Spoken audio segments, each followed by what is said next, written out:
Pengerahan massa tidak ada.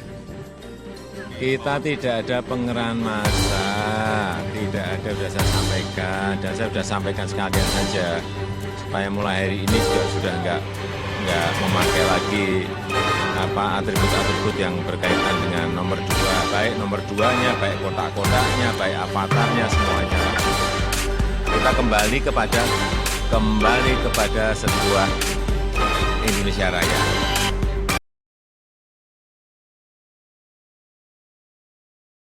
Kembali lagi di One Shot pemirsa, dan seperti yang sudah kami janjikan tadi, kita akan berbincang-bincang ya, Rita.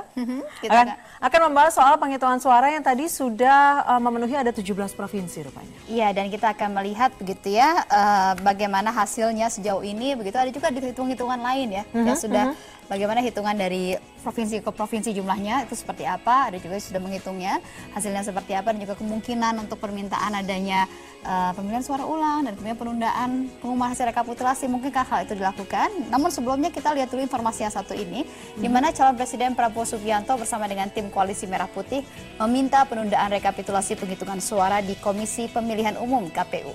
Prabowo menilai KPU harus menjalankan rekomendasi Bawaslu untuk pemungutan suara ulang di lebih dari 5.000 TPS sebelum menghitung total hasil perolehan suara capres dalam pilpres.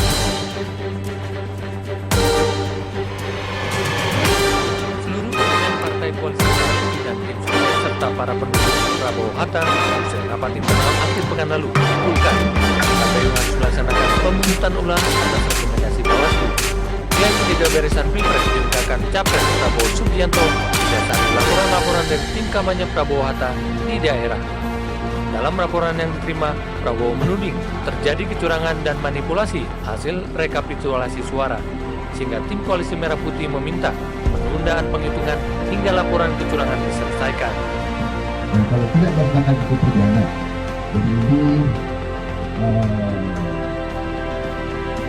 sangat-sangat menurut saya mempertanyakan bagaimana proses ini, dan bahkan ya kita bisa mengarah bahwa nanti kita bisa menganggap semua proses ini cacat. Demikian. Tim Koalisi Merah Putih juga siap membeberkan data-data kecurangan berbagai barang bukti, sehingga mereka meminta pemungutan ulang di 5.800 lebih TPS di Jakarta, 6 kabupaten Jawa Timur, dan beberapa provinsi lainnya. Prabowo menegaskan akan mengajukan para penyelenggara pilpres ke meja hijau jika terus menjalankan proses pilpres tanpa mengindahkan peringatan mereka. Tim Liputan Metro TV. Dan pemirsa, kita akan berbincang-bincang. Tapi sebelumnya kita lihat informasi ini dulu. Ya, di mana tim Koalisi Merah Putih juga menuduh pelaksanaan pemilu presiden kali ini penuh dengan kecurangan. Dan tudingan tersebut didasarkan data yang dikumpulkan tim pemenangan Capres-Cawapres Prabowo Subianto Hatta Rajasa dari berbagai daerah, sehingga tim Prabowo Hatta meminta KPU menunda rekapitulasi penghitungan suara. Berbagai kecurangan yang mempengaruhi hasil pemilihan Presiden 2014. Oleh karena itu, maka dari tim Prabowo Hatta menyatakan sikap terhadap beberapa kecurangan itu.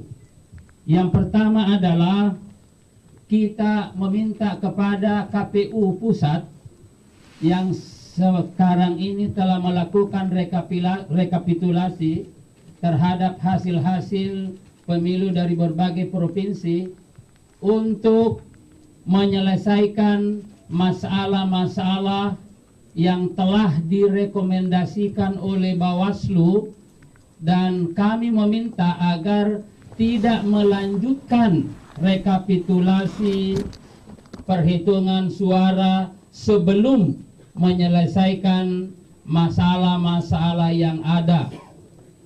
Kemudian Baik pemirsa, kita akan langsung masuk ke dalam dialog kita hari ini ya. Siapa saja tamu kita nih? Nah, setelah mengumumkan hasil rekapitulasi dari 17 provinsi, hari ini KPU melanjutkan proses rekapitulasi hasil Pilpres, meski kubu Prabowo Hatta telah meminta KPU untuk menunda pengumuman dan proses rekapitulasi.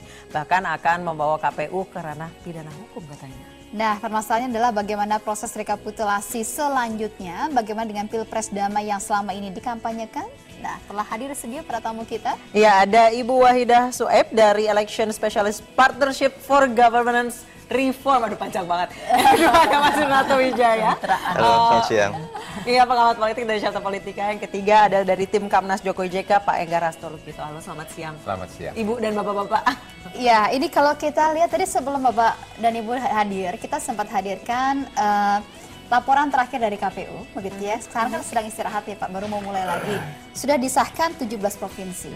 16 provinsi maksud saya, 16 provinsi, 16 provinsi. tinggal 17 provinsi lagi. Terakhir Bali.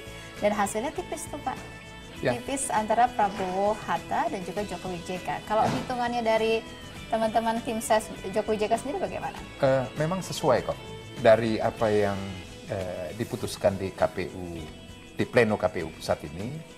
Itu adalah pada dasarnya mengesahkan apa yang sudah diputuskan di provinsi, dan jumlah yang disampaikan pun sudah hampir tidak ada perbedaan lah. Dan dari 16 provinsi yang sudah disahkan itu sudah benar, kemudian tinggal lagi nanti 17 provinsi. Nah, di situ barangkali di angka itu maka akan nampak berapa besar selisihnya yang berdasarkan penjumlahan yang semua masyarakat sudah tahu, karena itu sederhana sekali dan KPU sudah mampu menyajikan itu. Selisihnya lebih kurang 8,3 juta. 8,3 juta. Lumayan, cukup signifikan. Sejauh itu?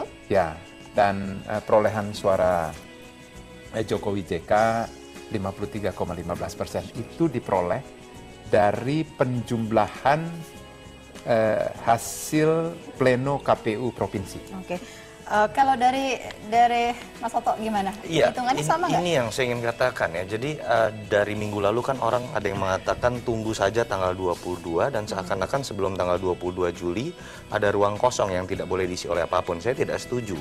Proses rekapitulasi secara manual tujuannya adalah agar semua pihak itu bisa mengawasi dengan berbagai level. Ada di PPS, ada di PPK, kabupaten, kota, provinsi, dan tanggal 22 itu sebenarnya hanya menetapkan rekapitulasi yang sudah mulai bisa dihitung. Dari PPS ditetapkan, sebenarnya masyarakat juga kalau ada yang memang memiliki niat baik bisa menghitung, tapi kan sulit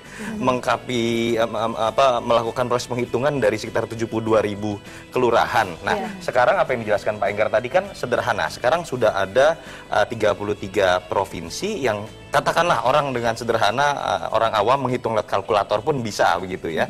Dan itulah yang akan menjadi hasil pada saat tanggal 22 Juli besok nanti. Artinya sebetulnya ini bukan proses yang mengejutkan seperti orang mengambil nomor undian dan mengagetkan hasil tanggal 22 Juli. Ini yang menyebabkan menurut saya optimis semua pihak akan menerima pada tanggal 22 Juli karena dalam berbagai tingkatan sudah bisa diketahui siapa yang menjadi pemenang. Tinggal pertanyaan sekarang adalah apakah ada pihak yang bisa menerima. Katakanlah yang menang apakah ingin merasa lebih besar, yang kalah apakah merasa hasilnya harus berubah. Ini yang sedang kita bicarakan, walaupun kalau kita lihat proses dan beberapa statement baik yang muncul dari Pak Jokowi ataupun Pak Prabowo, saya optimis ini bisa diterima oleh semua pihak. Dan silahkan kalau maju ke MK karena memang itu prosedur yang dilindungi oleh undang-undang. Oke, saya ingin nanya ke Ibu Ida. Ibu tadi banyak yang bilang ada kecurangan dan juga tidak sesuai dengan hukum katanya penyelenggaraan pemilu ini, kemudian ada cacat hukum dan lain-lain. Kira-kira saya ingin tahu, jadi di website kpu.go.id itu sudah diunduhkan dari mulai C1, DA1, DB1. Kira-kira ada perubahan nggak sih dari masing-masing surat itu hingga akhirnya jadi rekapitulasi? Ya oke, gini, pertama mungkin kita perlu mengapresiasi dulu ya transparansi yang dilakukan oleh KPU. Karena gini, masyarakat tahu bahwa ini salah, karena mereka tersaji informasinya. Ini yang belum ada pada pemilu sebelumnya. Betul.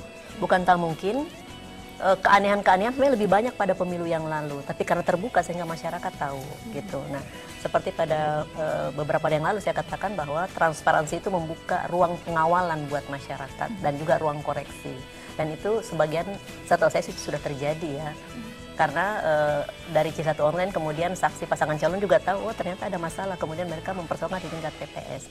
Tinggal kemudian memang komitmen PPS, PPK, KPU Kabupaten Kota, Provinsi sampai pusat secara berjenjang menyelesaikan masalah itu, dan kemudian militansi saksi untuk memperjuangkan haknya dan hak pasangan calonnya jika betul memiliki bukti. Ini persoalannya. Baik, nah Ibu, tadi kan sudah dikatakan oleh Pak Enggar bahwa hitungannya kalau kita lihat langsung dari apa yang data tersaji di websitenya KPU begitu ya, di masing-masing provinsi itu 8,3 juta selisihnya begitu ya. Mungkinkah itu bisa terjadi satu perubahan jika ada keberatan atau apapun yang mungkin ada ruang untuk itu? Sebenarnya gini, Sebelum penetapan dilakukan? ruang mengoreksi itu kan sudah ada di tiap tingkatan, gitu ya. Jadi benar kata Mas Toto tadi bahwa di tingkat pusat itu sebenarnya kepada penetapan, kecuali jika ada perbedaan antara dokumen di tingkatan sebelumnya yang ditetapkan pada KPU provinsi dengan dokumen yang dipegang oleh saksi, kemudian dilakukan rekapitulasi ulang. Nah, hanya itu ininya. Oke, ada himbauan dari salah satu pasangan capres-cawapres untuk rekapitulasi dihentikan. Bahkan mereka juga menginginkan adalah adanya pencoblosan ulang atau pemungutan suara ulang. Nah, saya mau tahu gimana dasar hukumnya, dan ini kira-kira reaksi dari kejadian apa? Tapi jangan jawab dulu, kita harus break dulu. Pemirsa, kami akan kembali sesaat lagi. Kita bersama kami di Wajah.